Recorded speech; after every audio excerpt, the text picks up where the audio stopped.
population of this town is 1,126, and its value to us, as you know, lies only in its mine, which you will keep in operation at all costs. Its occupation presents no difficulties so far as the general staff can see. There are no defenses whatsoever. No militia? The militia of the town consists of 12 men, but they are being diverted. Mr. Corell is entertaining them. Beginning at 9 o'clock with the target contest and a beer picnic in a field which he owns 6 miles north of the town on Route 243. You will have copies of these maps, of course. A field on the right or east side of the road. Mr. Corell, I take it, is our man. George Corell has proved himself as one of the best of Mr. Quisling's operatives. He will meet you in front of his store at 11 o'clock. The radio station on the east side of town, marked on the map, is locked until noon. But you will find the key under the bottom step to your left when you face the door. The lock is rusty and must be pulled firmly toward you before you can turn the key. There will be nobody there at that hour. Quarters for your troops. Beds and blankets for 250 men have also been arranged by Mr. Corell, as he will explain to you himself when you see him this morning. You may expect parachute troops to join you at 10 o'clock.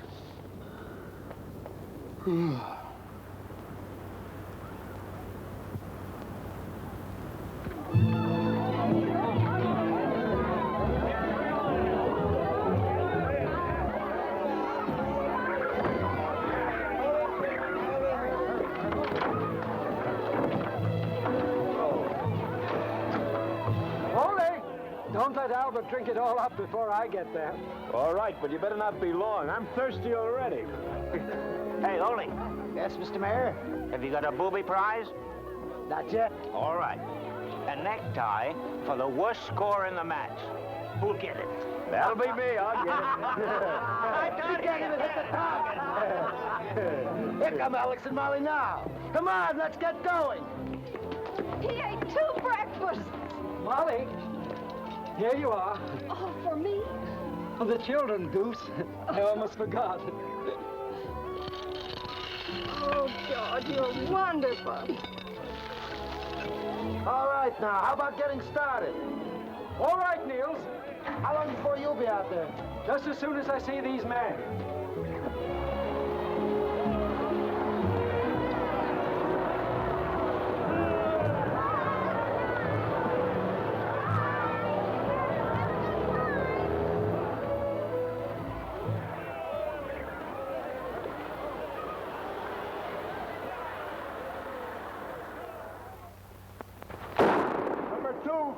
Number 2-5. Number 3-7. Number 3-7. Number 4, Bullseye. Number 4, Bullseye. I did it. I brought you luck. Oh, it's a good thing I didn't know you were there. I'd have missed the whole thing. Quiet, please. Number 1-9. Has anybody else made one? No, but they will. Ole will. He'll win. Beer? Mm-hmm. You'd shoot more, he wouldn't. Ole's mighty good. You just don't practice. Thanks.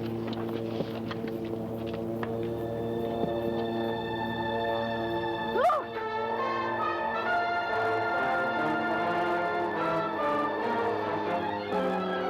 Parachutes.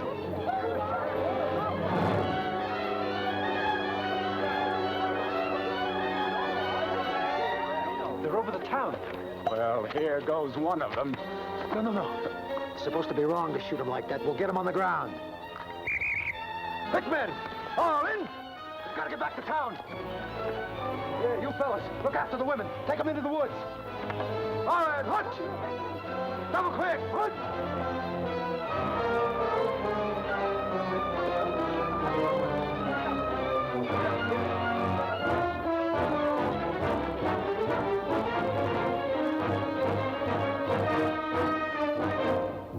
Here they come.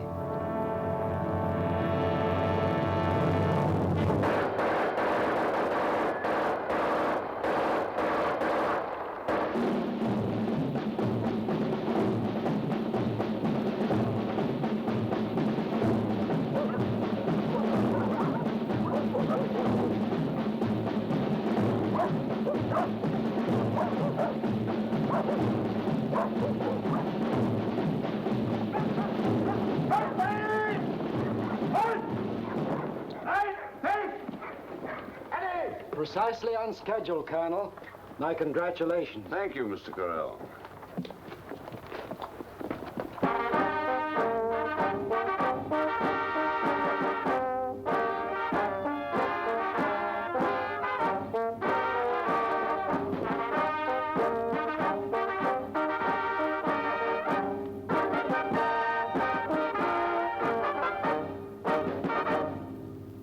For you, the war is now over.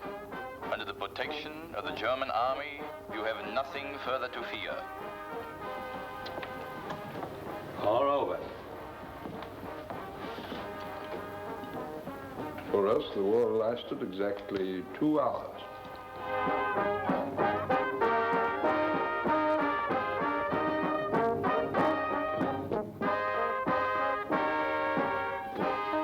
That's a very good idea, the music.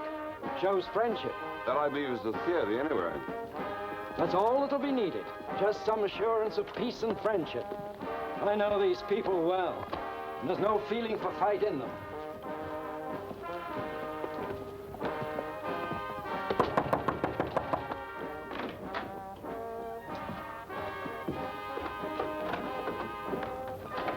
Colonel Lanza. Your Excellency. Madame. This is Dr. Winter, Official? the town doctor, sir, and our town historian. You know Mr. Corell, I believe. George, of course. How are you, George? Just a minute, Your Excellency. The young officer who searched the house for firearms this morning spoke of their local man. The man who prepared this town for invasion. I think it's obvious now who that traitor was. What do you mean? Our friend, George Corell. But that's impossible. George is a Norwegian. You've sat at my table, George. You've drunk port with me. You even helped me plan the hospital. This can't be true. Well, I work for what I believe in, and there's nothing dishonorable in that.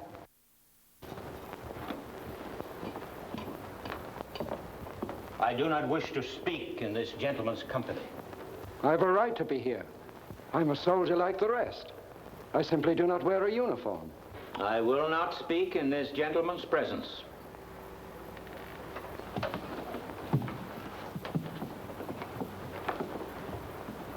Perhaps you'd better leave us, Mr. Corell. But I have a right to be here. You will please leave us, Mr. Corell.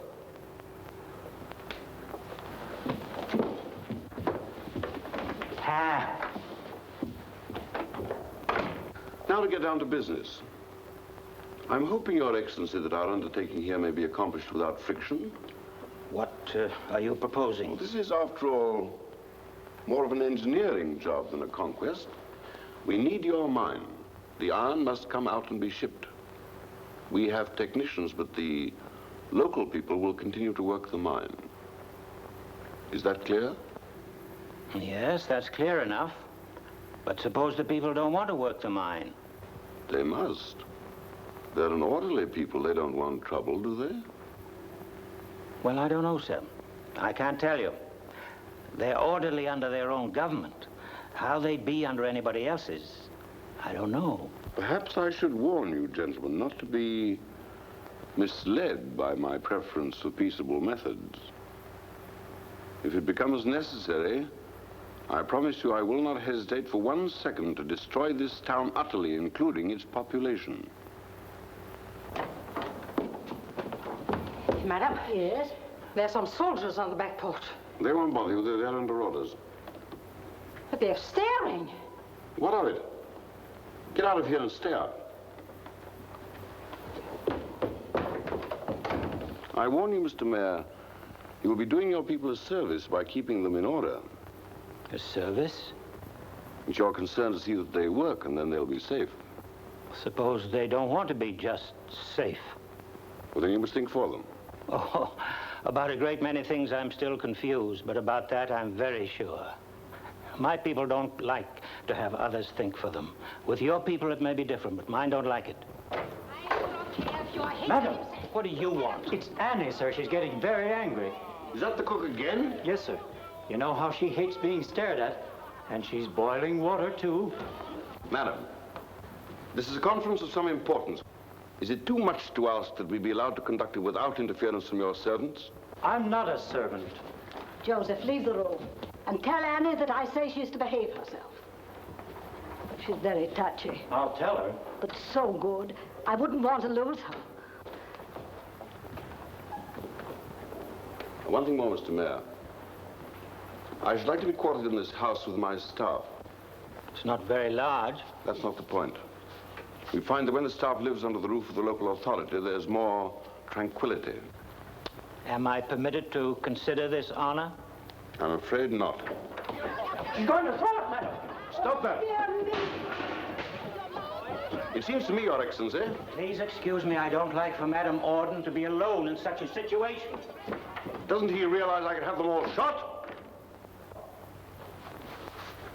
Tell him that within 30 minutes, I expect him and his wife and the rest of his household to confine themselves to one room in this house. We will occupy the rest of it. Colonel, may I offer an explanation for the mayor? I assure you that neither he nor Madam Orden intended any disrespect. It's simply that the people, all of us, have lived at peace so long that we don't quite believe in war. It's not yet real. The temper of a cook is. The loss of a good cook is not only real, but serious.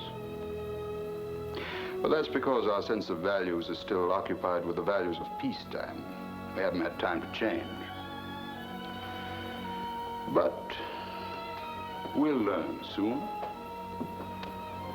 And then we won't be confused. Then we'll know what to do.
Take that house.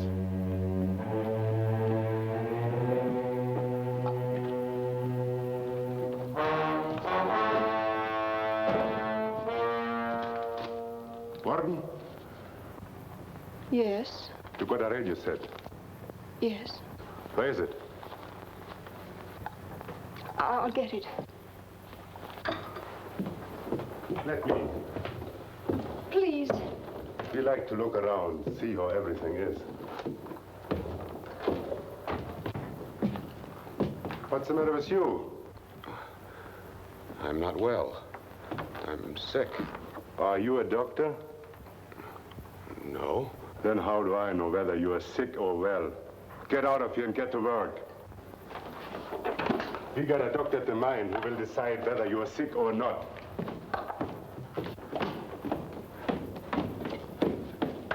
See that he gets out of here, because I'm going to tell them to look for him.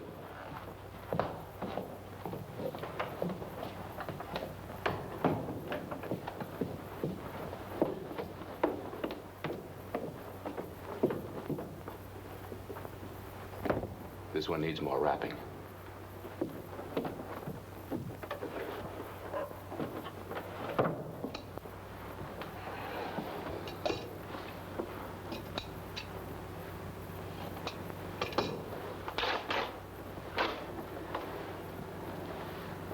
Burned the uniform, didn't you?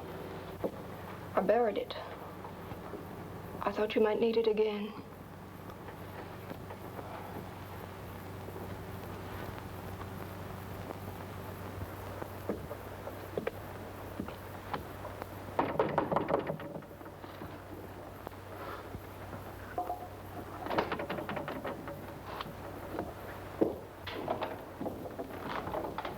Mr. Corral? Good morning, Colonel. Major. So soon? Pardon? So they've tried to kill you already? This? Oh, this was a stone that fell from a cliff in the hills last night. Fell? Oh, you don't understand, Colonel. These aren't fierce people. They haven't had a war in 100 years. They've forgotten about fighting. Well, you ought to know. You've lived among them. But if you're safe, they're different from any other people on Earth. Well, look at them this morning. Calm, sensible. Still a bit startled, of course, but that's because they didn't expect it. I know them, sir. Without question, you've done a remarkable job, Mr. Crow. And now you'll be leaving for Berlin, I suppose. Oh, I don't think so. No? What do you have in mind?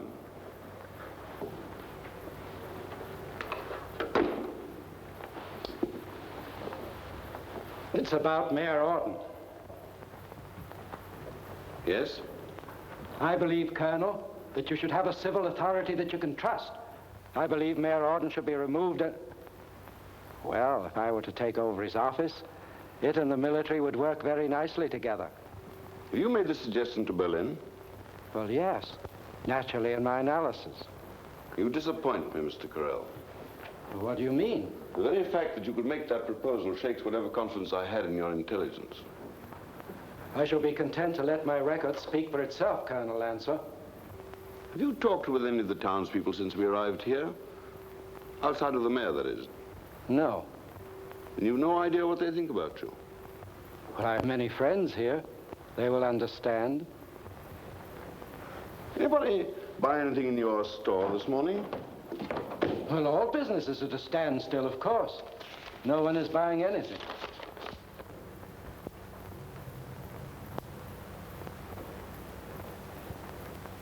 Oh, yes. Take this to Captain Bentic upstairs.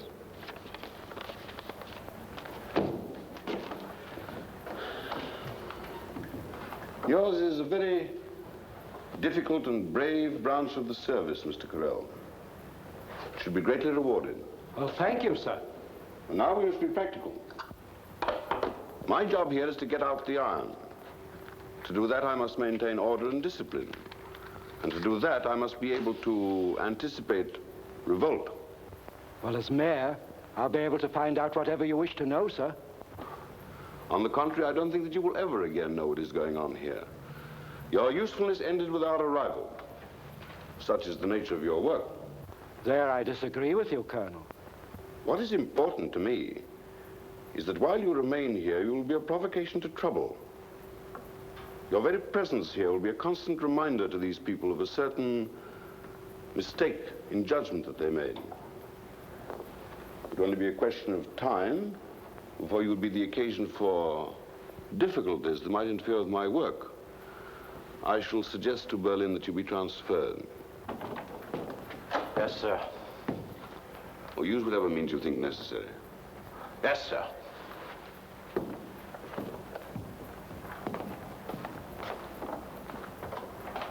As for Mayor Orton, he's more than a mayor. He is his people. He will know what they are thinking, doing without asking them, because he will be thinking the same thing. By watching him, I shall know them. No, I'm afraid he must stay, Mr. Corral. I shall be able to use him to advantage. Well, you obviously have little real appreciation, sir, for the work I've done here. More than that, you persist in a complete misconception of the situation. Why, these are simple, peaceful people. There are no peaceful people. Can't you learn that? There are no friendly people. We've invaded this country that you, by what they call treachery, prepared for us. Can't you understand that we are at war with them? Oh, sorry. Well, we have defeated them.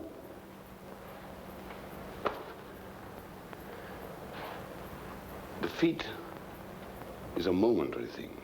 It doesn't last. We were defeated, and now we attack. Defeat means nothing. Do you know what they're planning right now behind their doors? Do you? Of course. I've occupied countries before. 20 years ago, I was in Belgium and France. Are you afraid, Colonel? Should the commander of this occupation be afraid? I'm simply tired of people who have not been at war who know all about it. I remember a little old woman in Brussels, sweet-faced, white hair. She was only 4'11". Delicate old hands. You could see the veins almost black against her skin. She used to sing German songs to us in a sweet, quivering voice. She always knew where to find a cigarette or a drink. We didn't know that her son had been executed. When they finally shot her, she had killed 12 men with a long, black hat pin. But you shot her. Yes, of course we shot her. And the murder stopped. No. The murders did not stop. And when we finally retreated, the people cut off the stragglers, and they burned some. And they gouged the eyes out of some. And some they even crucified. You will not object, I hope, if I remain here until I get an answer from Berlin. No, I won't object. Oh, thank you, sir. Mr. Carell. Yes? Meanwhile, wear a helmet. Because I'm afraid it started again. Already.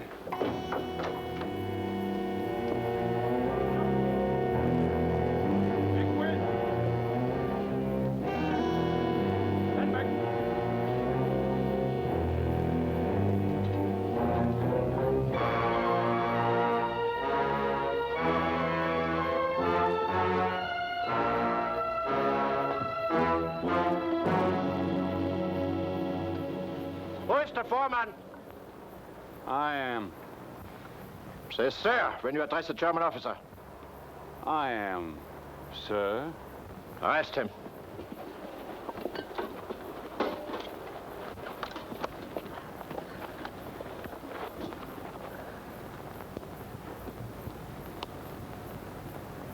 And Tim? Come on. And Tim?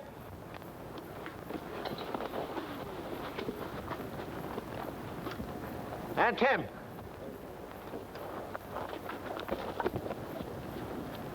And Tim?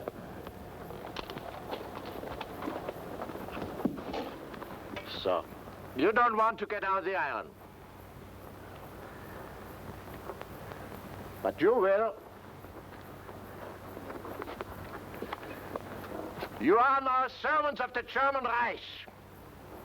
And you will not only get out the iron as before, you will get out more. You are thinking now, perhaps, that you won't. That perhaps the carts will break down. And the tools will get lost. And anyway, you will be very, very slow about it. But you are wrong. You will either get out the iron as redirect, or your families will not eat. You understand that?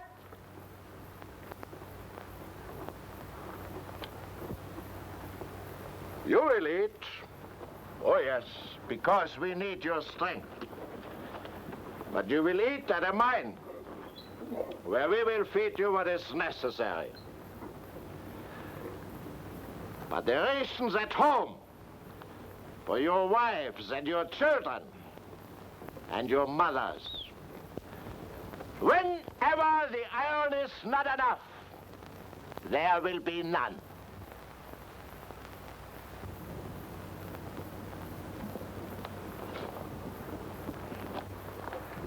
You don't like that idea, do you? Oh, we're not slaves. Oh, you are not, huh?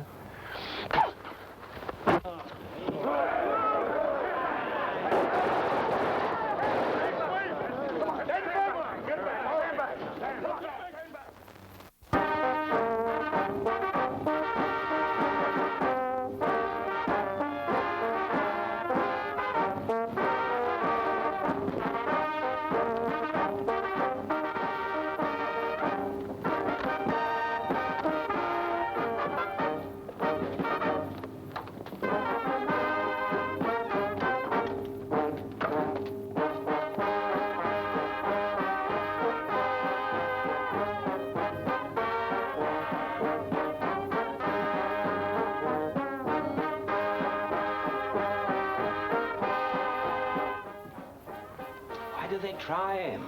Why don't they just shoot him? This isn't a matter of justice or injustice. There's no such thing any longer. So why must they try him? And in my house? It's the form of the thing, I suppose. If it happens in this house where the people expect justice. I suppose so. I suppose that's it. I don't know how much longer I'll be able to hold this position.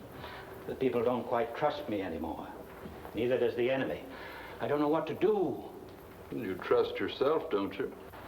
Well, of course. I'm the mayor. Annie told me to come right in, sir. Of course, my dear. Will you sit down? They say Alex is to be tried and shot. They say that you'll sentence him. It'll be your words that send him out. Who says that? The people. You wouldn't do that, would you, sir? How could the people know what I don't know? Alex isn't a murdering man. He's quick-tempered, but he never broke a law in his life. He's very respected. I've known Alex since he was a little boy. I knew his father and his grandfather. His grandfather was a great bear hunter in the old days. Did you know that? You wouldn't sentence him, would you? Do they think I would? They say you might. For the sake of order.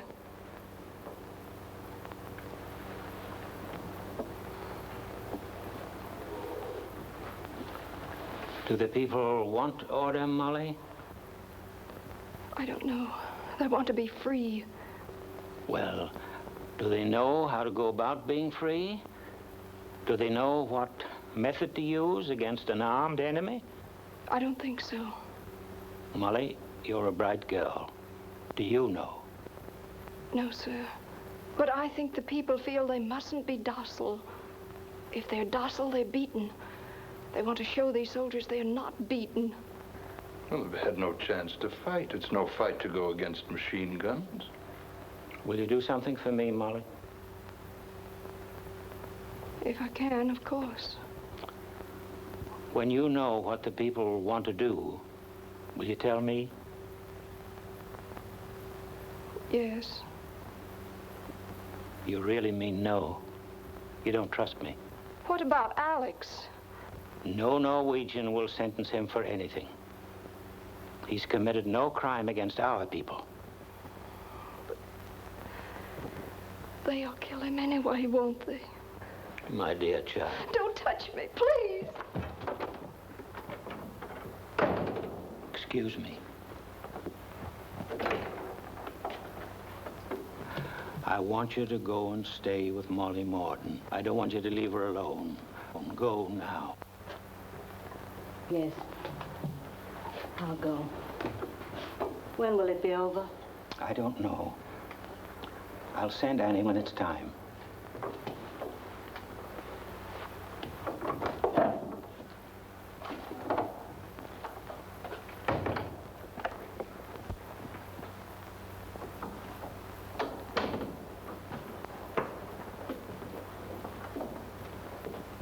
Excuse me, sir. The colonel wants to see you.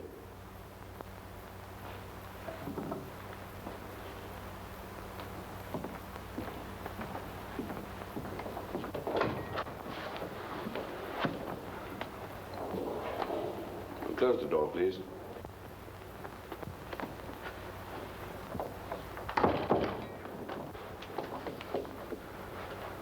I wish this had not happened, Mr. Mayor. I wish we could have all been spared this nuisance. But the fact remains that this man killed a German officer. Why didn't you shoot him then? That was the time to do it. Punishment to serve its purpose must be dramatized. What is it you want? Say it. In such cases, it's considered wise by my government that the punishment emanate from the local authority. It makes for a more orderly situation. You want me to pass the sentence of death on Alex Morden after a trial here? Yes. And you will prevent much bloodshed later if you will do it. You and your government simply don't understand.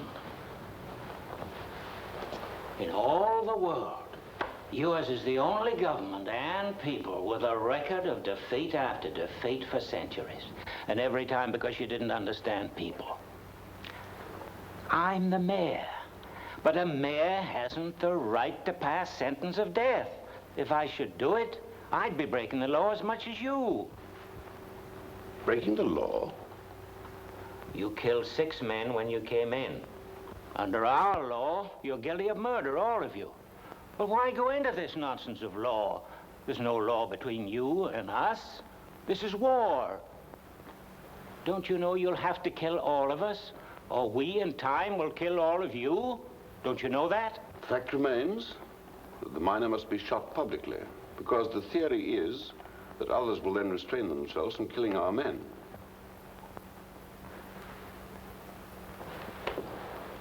I'll tell you what I'll do. How many men were on those machine guns that killed our boys? Well, I don't know, about 20, I suppose. Very well. If you'll shoot those 20 men, I'll condemn Morden. Are you serious? Certainly I'm serious. But that can't be done, and you know it. Certainly I know it. And neither can what you ask be done. When ordered back to work, he refused to go. And when the order was repeated, the prisoner attacked Captain Bentinck. Sit down, Alex. One of you fellas get him a chair. It's customary for the prisoner to stand. Oh, let him sit down. Who else will know? You can report that he stood. Sit down. Captain Bentinck received a blow on the head with a bar of iron that crushed his skull. A medical report is appended. Shall I read it? No need. You don't deny that you killed the captain, do you? I hit him. I don't know if I killed him. Good work, Alex. Do you mean to imply that Captain Bentinck was killed by someone else? I don't know. I only hit him, and then somebody else hit me. Do you want to offer an explanation? I can think of none that would change the situation, but we'll listen. I respectfully submit that the colonel should not have said that. It indicates that the court is not impartial. Have you any explanation? I was mad. I've got a pretty bad temper sometimes. When I said we weren't slaves and he spit on me, I got mad and hit him. I guess I hit him pretty hard. Are you sorry? It would look well in the record if the prisoner was sorry. Sorry? No, I'm not sorry. I used to be an alderman. No one can treat me like that. But if the sentence is death, won't you be sorry then? You mean, would I do it again? That's what I mean. If the same thing happened, I guess I would. Anyway, I'm not sorry. It's put in the records that the prisoner was overcome with remorse.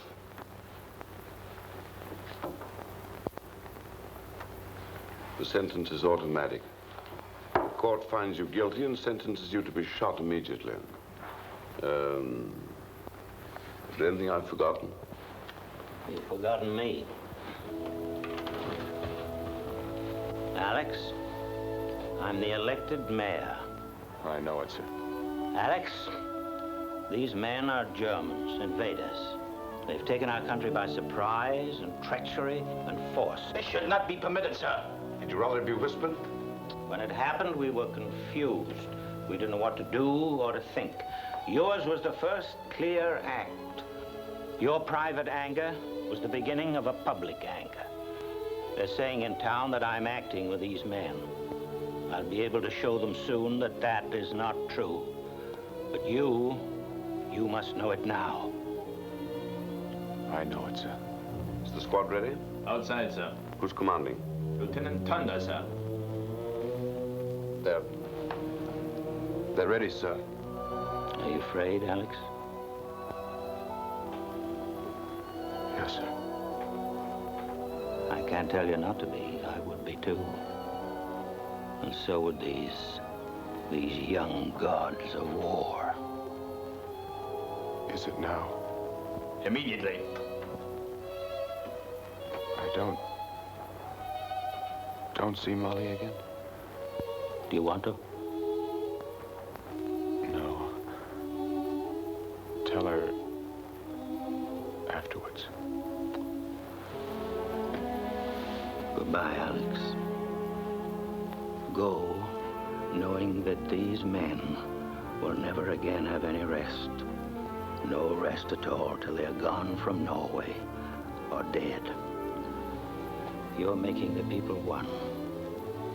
It's a sad knowledge and little enough gift for you. But know it anyway. Goodbye, Alex. Goodbye, sir.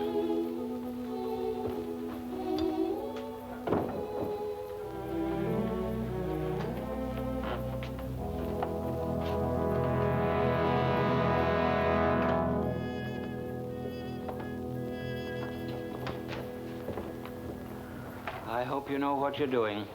Colonel Lanza. The square? Yes, sir. It must be public. Mr. Mayor.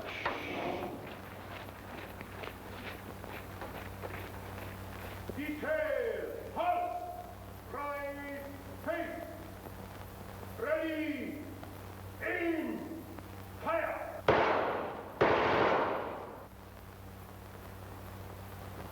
Colonel Lanza, this record, sir. Not too bad. Major Hunter, I want every house in this town searched, turned inside out, and every man with firearms brought to me. Get the doctor.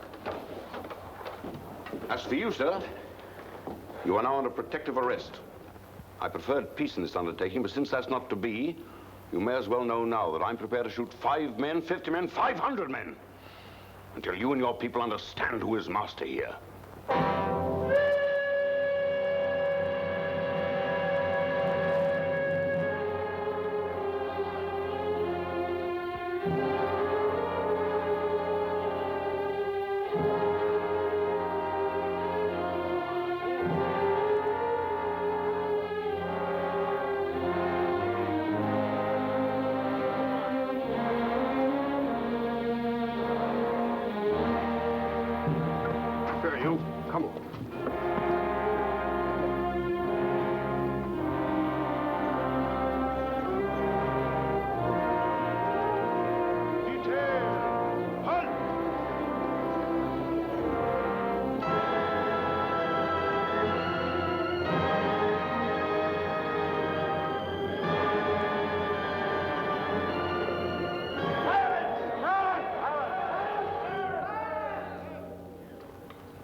The progressively uncooperative attitude of the people of this district has culminated in the unprovoked attempt upon the life of a German officer. The sternest measures now become necessary as evidence of the determination of the protectors of the Norwegian people to permit no interference in the discharge of their duties. The following hostages have been condemned to death by shooting. Knut Persson, Albert Nattestadt, Peter Olsen, Lars Meland, Ludwig Bjornstad.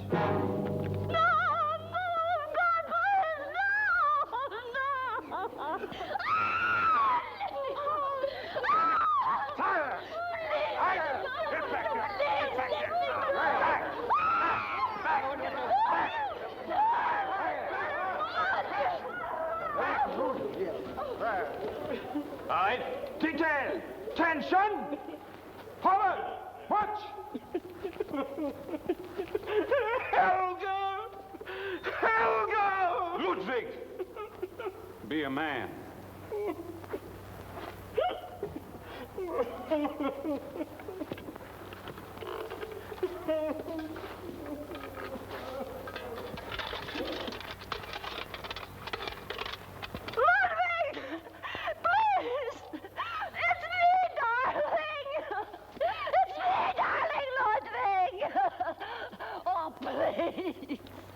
Please let me go.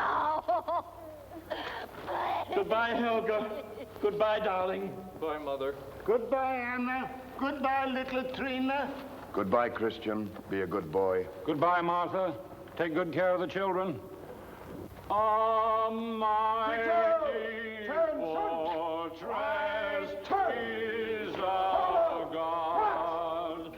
A bulwark never failing. Ready? Our helper amid the flood of mortal. Doth seek to work us woe, his craft and power great, and armed with cruel hate. All earth is not his equal.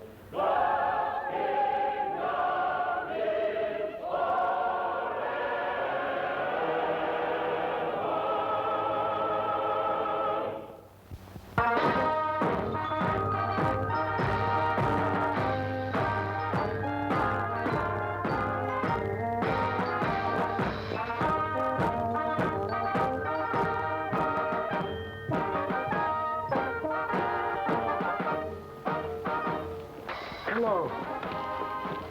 What's your name? I've got a little girl back home, too. Just about your age. But her hair is light. Almost yellow. Won't you tell me your name? My little girl. Didn't you hear the soldier ask your name? Her name is Carrie. Is the child deaf or simple? No, but... Then let her answer. Answer the man, darling. Tell the soldier your name. Carrie, do you hear me? Tell the soldier your name.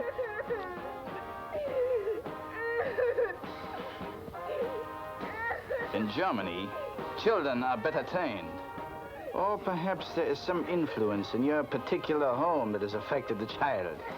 Now listen to me, all of you. There's a limit even to our patience.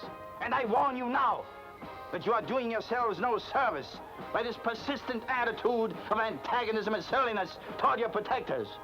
Either you will correct it, and quickly, or we will find some means to impress upon you the error of such an attitude. You will repeat what I've said to your families, to your friends, to everyone.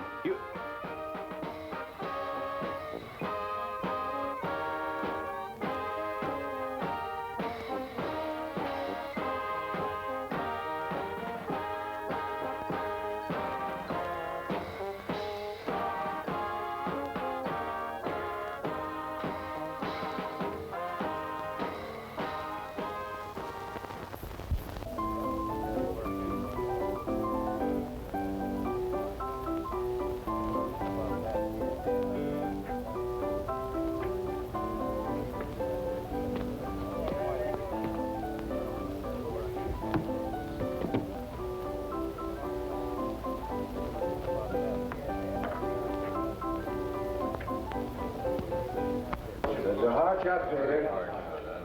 Quiet, everybody. All right, Peter. Bullseye. That was great. I never saw it.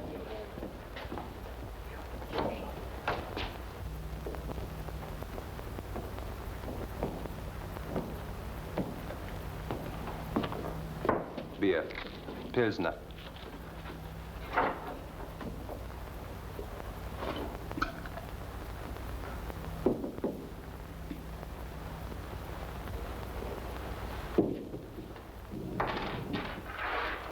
Well, good night, Laurie. Talk that over. I'll go with you. Just a moment. Why are you going? Because I wish to.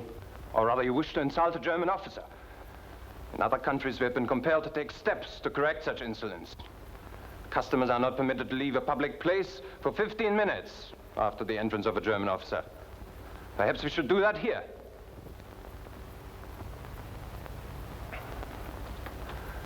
Or perhaps we can be more sensible. We have neither of us anything to gain by bickering. We have now been here nearly 4 months, and we shall continue to be here for a long time to come. So perhaps we should accept this fact and try and make the best of conditions.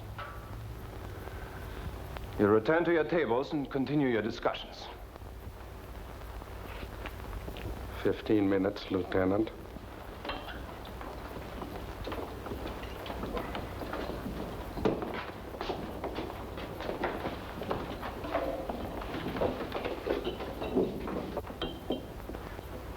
Your wife? Yes, sir. She plays well. Do you know Brahms' lullaby? Yes, sir. Will you play it, please?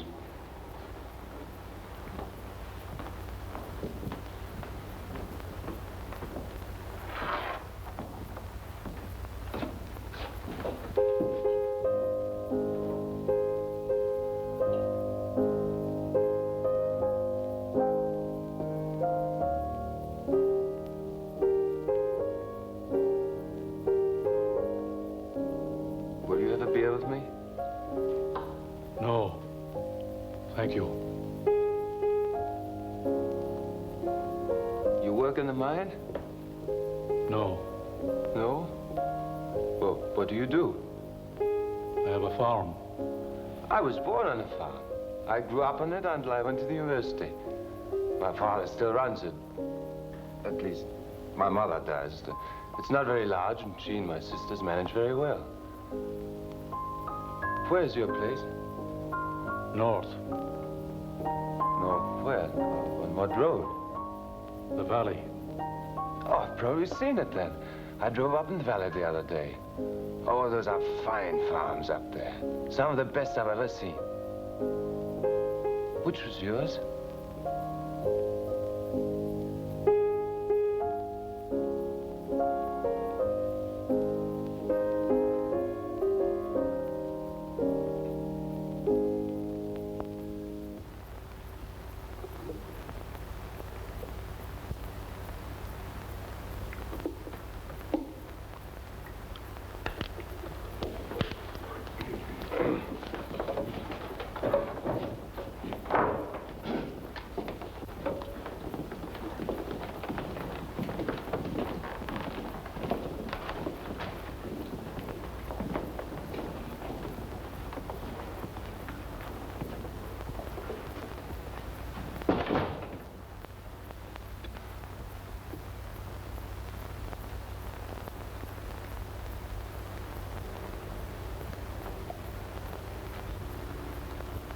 What's the matter with you?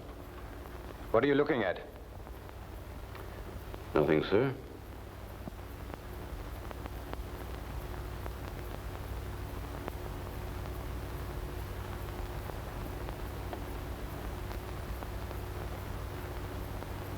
Come here. Both of you.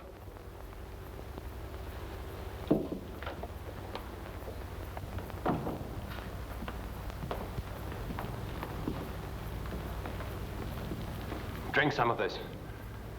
Are you serious, sir? Drink, I tell you.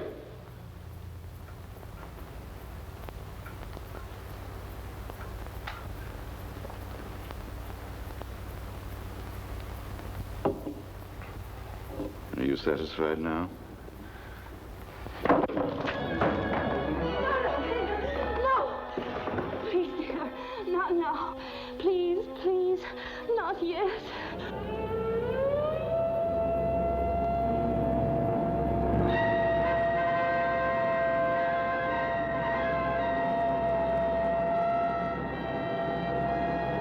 Get out to the mine. Take a company and search for anybody giving signals. Lights of any kind at all. Yes, sir.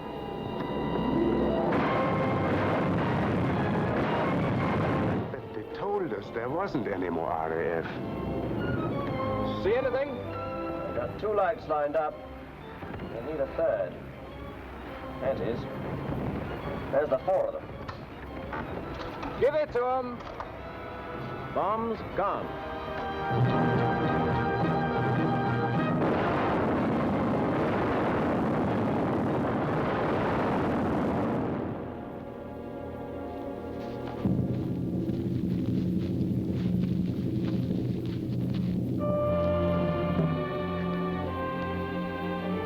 Pretty old for that sort of thing.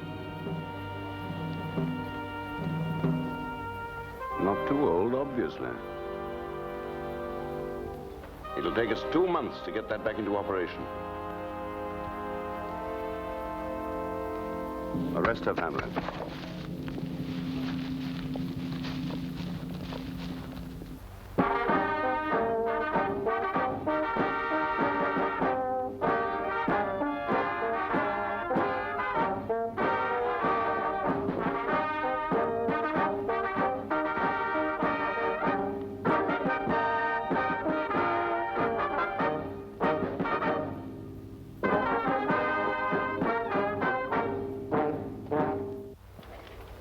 I hate these lanterns.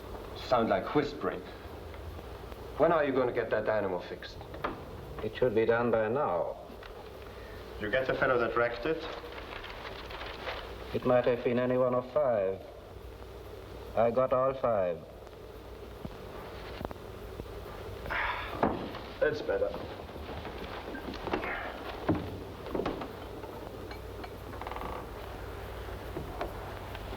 Major. Mm-hmm. If anything happened at home, I mean, do you think they'd let us know? Anything bad, I mean? I don't know. I'd like to get out of this godforsaken hole. I want to go home. Or fight. Do something. Anything but this sitting around. If only I could talk to somebody. A girl. Somebody friendly. There's a girl in this town with blonde hair. She lives down the street. There it goes again. Don't they ever give up?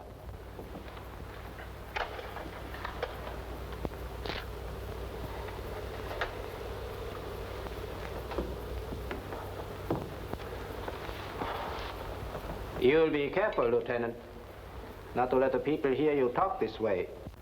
They'd like nothing better than to know that your nerves are getting thin. Don't let them hear you. I don't think he ought to be allowed to say such things, or even think him. He's a soldier, isn't he? Then let him be a soldier. I see they got your dynamo again.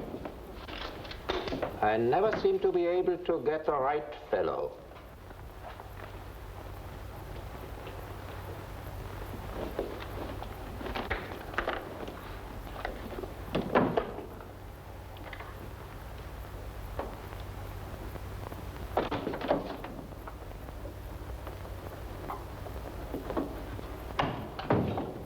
Thought I closed that door tight. You did. Captain, do you get much news from home? A certain amount. Is everything well there? Wonderful. The armies move ahead everywhere. But the British aren't defeated yet? They're in every engagement. But they keep fighting on. A few air raids, no more. That's all? That's all.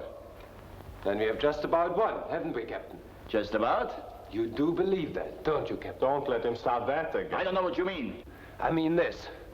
If we have just about won, we ought to be going home before long, oughtn't we, Captain? Well, the reorganization will take some time. The new order can't be put into effect in a day, can it? All our lives, perhaps. There he goes. Lieutenant, I don't like the tone of your questions. I don't like the tone of doubt. Don't be hard on him. He's tired. We are all tired.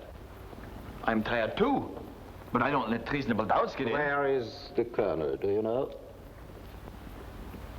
He's making out his report. He's asking for reinforcements. It's a bigger job than we thought. Will he get them? The reinforcements? How would I know? I had a funny dream. Can't you make him stop? I dreamt Hitler was crazy.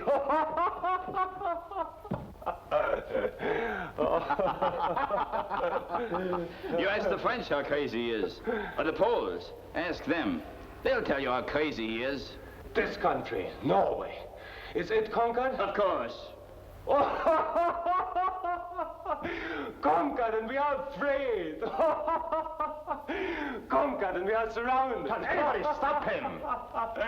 Conquest after conquest, deeper and deeper in the molasses. Flies conquer the fly paper. Flies capture 200 miles of new fly paper. Stop it, Lieutenant. Jerry, stop it!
What do you want?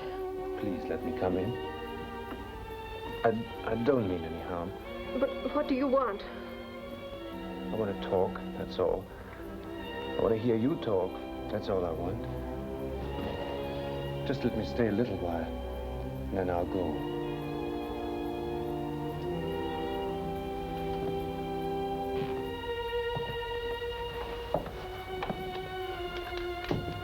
Just for a little while. Can't we forget the war? Can't we talk together like people?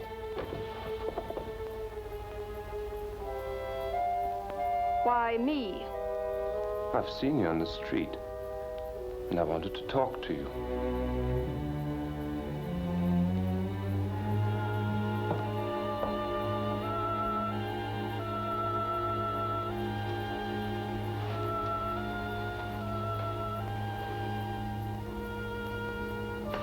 You're lonely, is that it?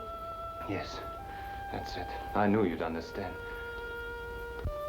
I'm lonely to the point of illness. Can't we talk just a little bit? A few minutes, if you wish. Not long. May I sit then? Of course.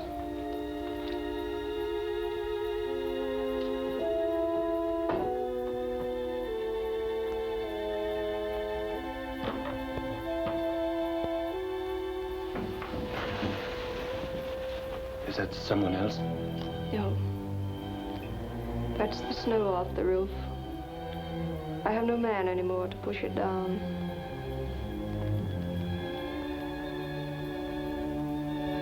Was it something we did?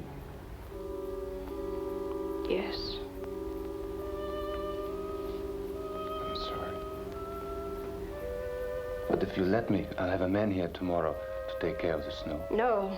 But I'd like to do No. Why not? Because the people would think I'd gone over to your side. They'd expel me. I don't want to be expelled. You really and genuinely hate us, don't you? Why do you ask? You're the conqueror. What do you care? That's not the way I want it. What you want is to make love to me, isn't it? Yes. You're so beautiful and so warm. I've seen no kindness in a woman's eyes in so long. And do you see any in mine? I want to. Why, Lieutenant, you are making love to me already. I do want you to like me. I can't help it. I've seen you around the town. I've watched you. I've even given orders that you shouldn't be molested. You haven't been, have you? No. Thank you, I haven't been.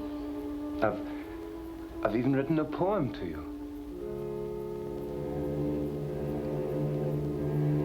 A poem to me? Would you like to see it? Is it long? You must go in a few minutes. It's quite short. It's just a tiny thing.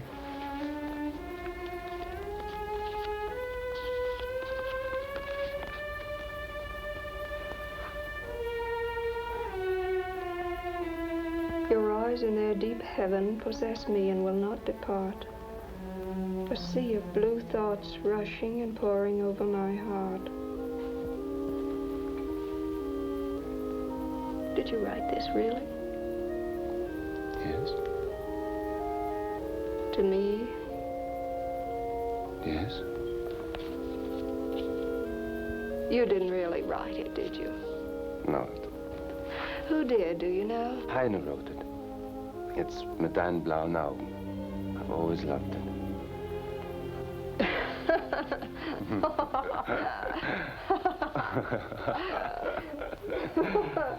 Oh, I haven't laughed like that since, I don't know when.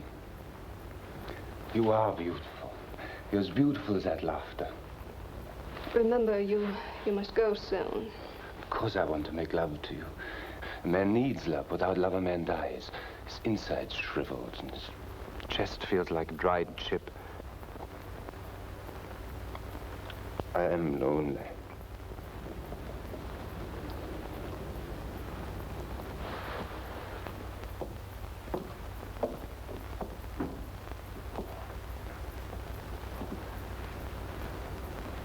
You don't know who I am, do you?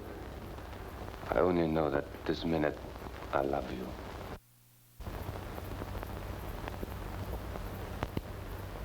All right. How much? Please. We're a conquered people, Lieutenant. You've taken the food away. And I'm hungry. Don't talk like that. No? What about your own girls after the last war? A man could choose among them for an egg or a slice of bread. Do you expect me for nothing? You fooled me for a moment. For a moment I thought you didn't actually hate me. But you do, don't you? No, I don't hate you. I'm hungry and... Yes, I do. I do hate you.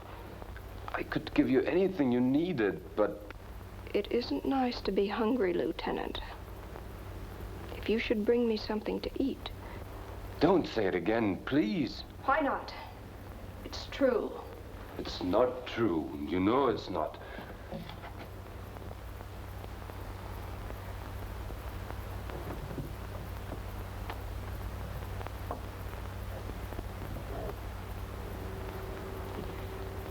No, it's not true. And I'm lonely, too.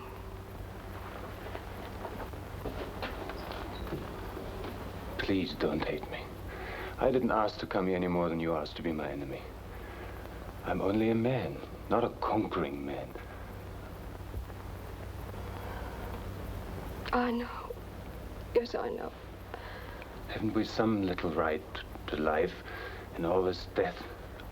Yes, we have. I'll take care of you. I'll love you. I'll see that you have everything. What's the matter? What is it?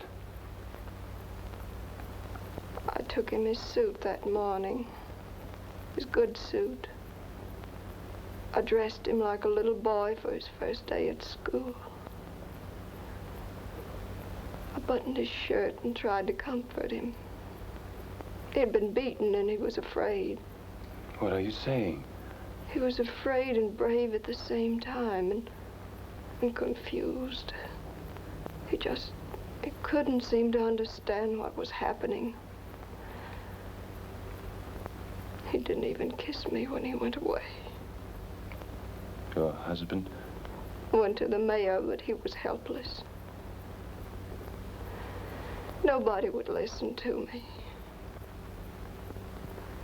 You just took him out and shot him. It was more strange than terrible then. I didn't quite believe it then. I'm sorry. Now, in this quiet house, I do believe it. Now, with the snow heavy on the roof, I believe it. And in the loneliness before daybreak, in a half-warmed bed, I know it.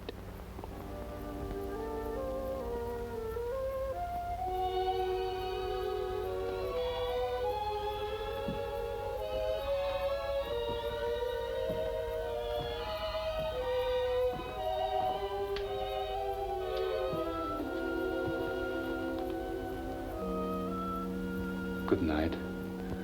God keep you. No. Don't go. I'll come another night. Don't go.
Unconquered people of Norway, hide this dynamite. Bury it until you need it. It is a present from your friends to you and from you to the enemy. Do not try to do big things with it, but there are many little uses you will find for it. With instructions. Little uses for some of them, but with others, all piled together, perhaps a big use. How many of them have you found? About 50, sir. And about 90 of the parachutes without the package. The people got those. Must have been hundreds of them, maybe thousands. It's devilishly ingenious, you know. Easy to see against the snow. And chocolate. Must have been a regular Easter egg hunt for the children. And our soldiers, too. Did any of them turn in the chocolate? Ah. What do you make of it? It's silly. It's commercial dynamite. The fuse, about a minute, I suppose. It's very cheap and very simple. We must stop this thing at once, sir. Now, take it easy. Let's see what we have first, and then we'll think about remedies afterwards. You don't want them to think that we're weak, do you? Very well, Captain. What would you do? I'd set booby traps. I'd poison the chocolate. And I'd set the dynamite cap to blow up the man who handled it. Very well, that's one dead man and one dead child. But that would end it. If I thought that it would, I'd say go ahead, but would it? How do you mean, sir? If you were on the other side, wouldn't you know what to do about that? Yes, sir. I'd tie the chocolate first and some animal, the cat. And I'd poke the dynamite first to the long stick. Yes. Let's go back and think it over. But what's wrong with that, sir? Nothing, it's perfect. But what leads you to assume that you're cleverer than they are?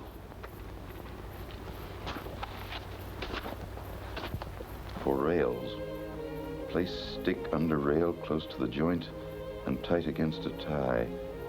Pack mud or hard beaten snow around it so that it is firm.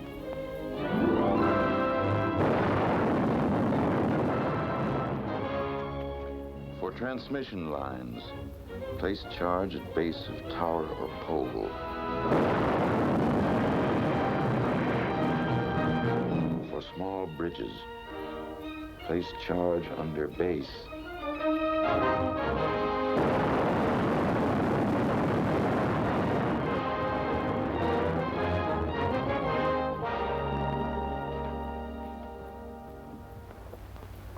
How can I fix 5 brakes? I haven't even got that much rail. Mr. Corral.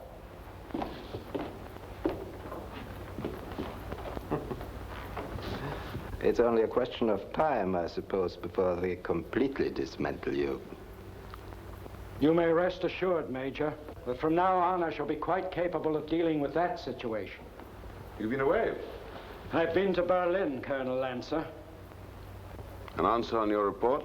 More than that. That. You will notice that it provides me with a certain authority, which you probably did not anticipate. You really did go over my head, didn't you? And what are your suggestions now, if I may ask? My suggestions now, Colonel, are a little stronger than suggestions. You'll remember that it was contrary to my advice that you left Mayor Orden in office. That was my idea, yes. Now I want him arrested and held as hostage. But he is already under arrest. Not technical arrest, actual arrest, under lock and key and guard. His life must depend upon the peacefulness of this community. It must depend upon the lighting of one single fuse and one single stick of dynamite. And after we kill him? Dr. Winter comes next. And after him? Here is a list, the first 10. After they are gone, I will provide you with others, as long as they last. My orders are to stamp out this new trick so ruthlessly that it'll never be tried again.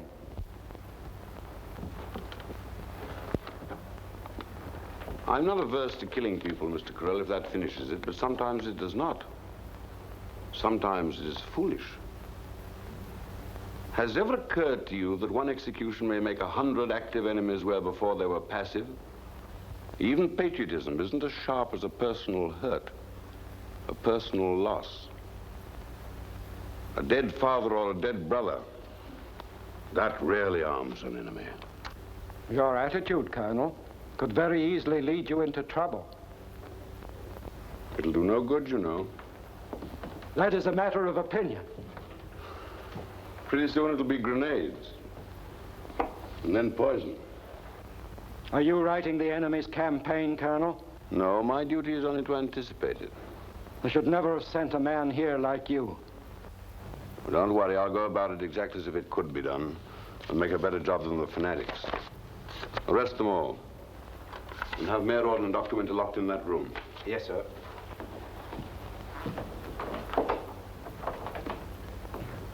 Now we'll have authority. With the leaders' lives at stake, the rebellion will be broken. That, I believe, is the theory, anyway.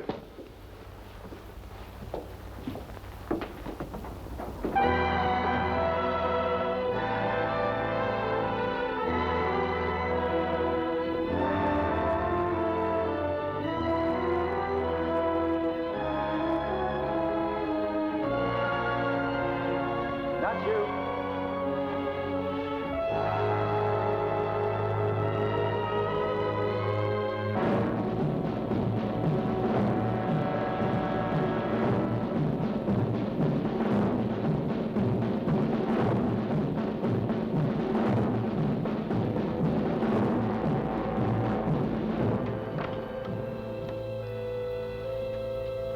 Now, don't you worry about me. Annie and I'll move into Molly Morden's house. Have you heard from Molly? Yes, She all right? she's reached Sweden. She crossed the border.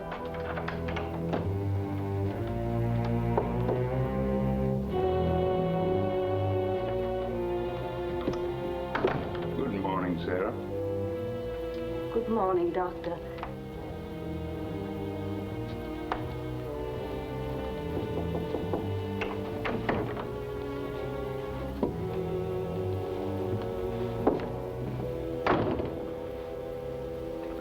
Well, this is one time you didn't have to send for me.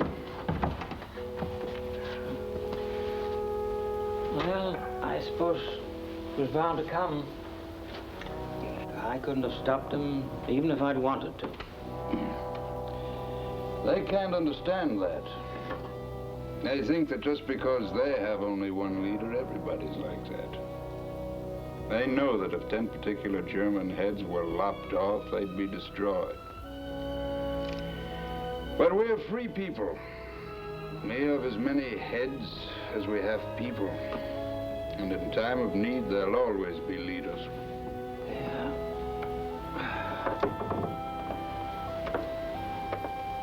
Well, I suppose they'll kill you, too.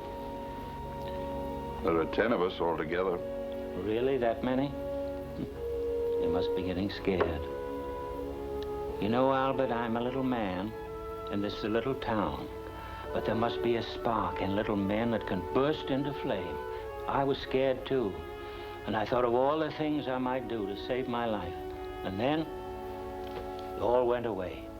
And now I feel a kind of exaltation, as though I were bigger than I am.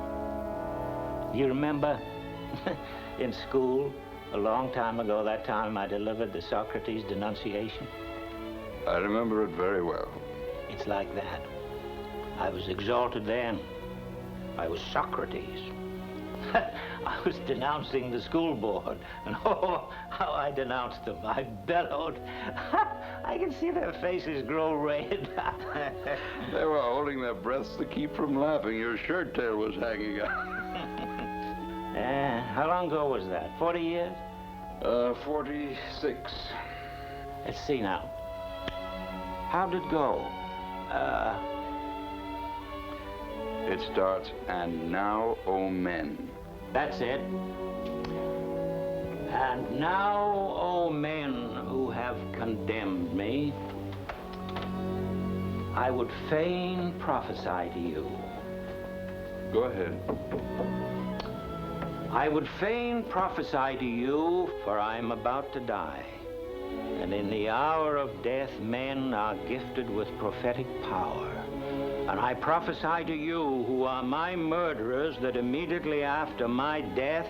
The word is departure, not death. You made that same mistake once before, 46 years ago. No, after my death, isn't it? Do you know? Departure. Immediately after my departure. There you see, 2 to 1. I prophesy to you, who are my murderers, that immediately after my departure, punishment far heavier than you have inflicted upon me will surely await you. If you think that by killing men you can prevent someone from censoring your lives, you are mistaken. And that's all I can remember. Very good, after 46 years.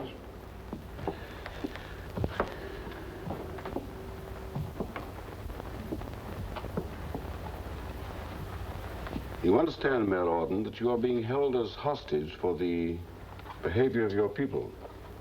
That won't stop it, you know. But you are the mayor. You still don't understand. The mayor isn't a man. It's an idea. An idea conceived by free men. You can arrest me, you can shoot me, but the idea lives on. Nevertheless, I believe that a proclamation from you would save many lives. I don't see how. Whenever I'm a hindrance to them, they'll do without me. The people have been notified that you will be killed if they light one more fuse. Do you think they'll light it? I think they will, at the very first chance. Suppose you ask them not to. I think they'll light it anyway. I hope they will. An appeal from you would serve a very useful purpose.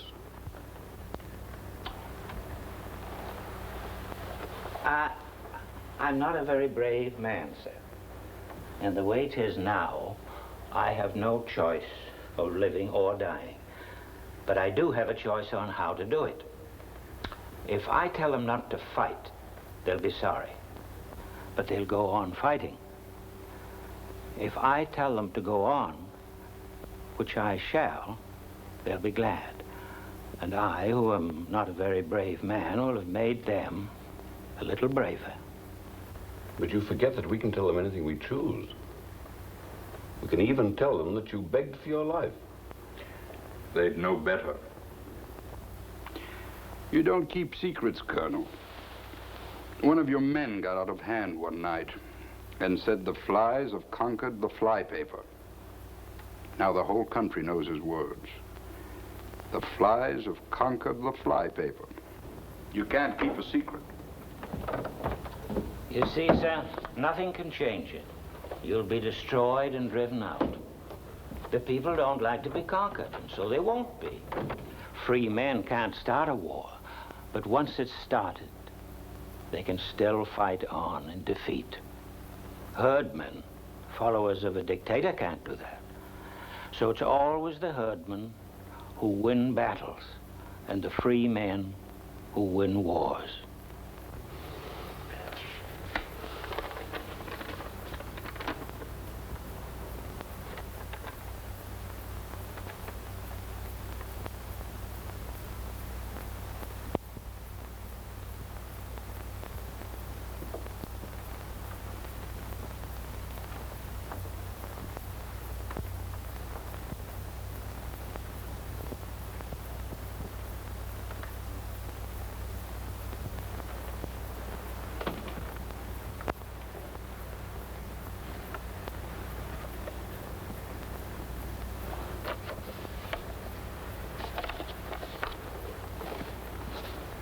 Would you like to see Madame Orton?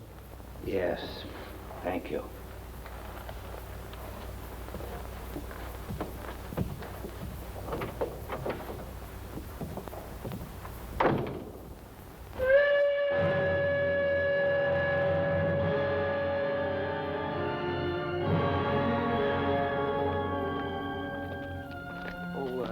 Annie, I want you to stay with Madame as long as she needs you. Don't leave her alone. Yes, Mr. Mayor. Wait! You forgot this. Thank you, dear. You always forget it. I do, don't I? And you always remember it. Goodbye, dear.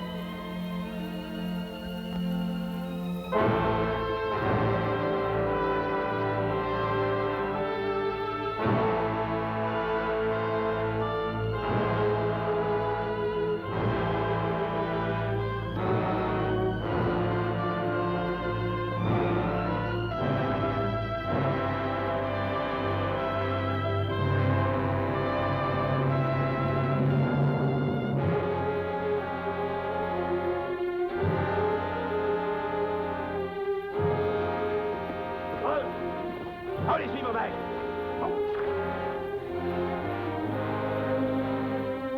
Forward march!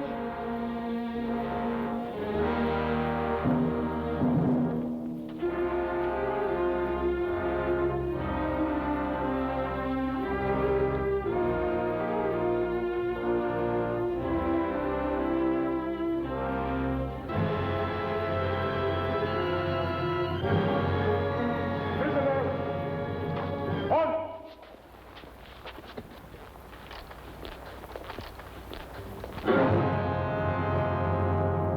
Right, face!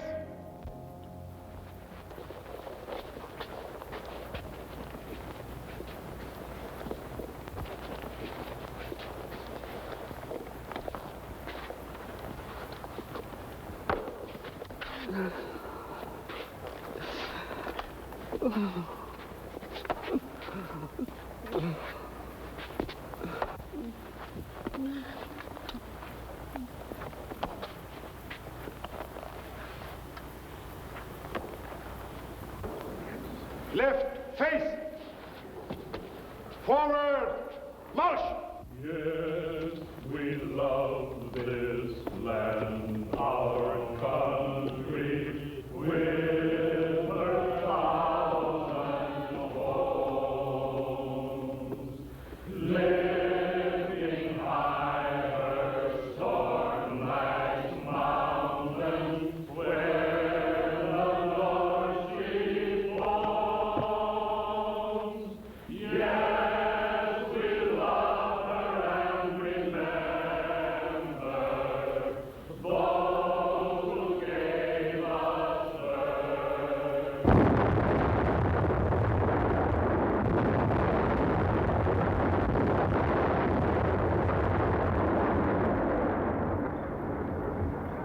How did it go about the flies? Go on with it!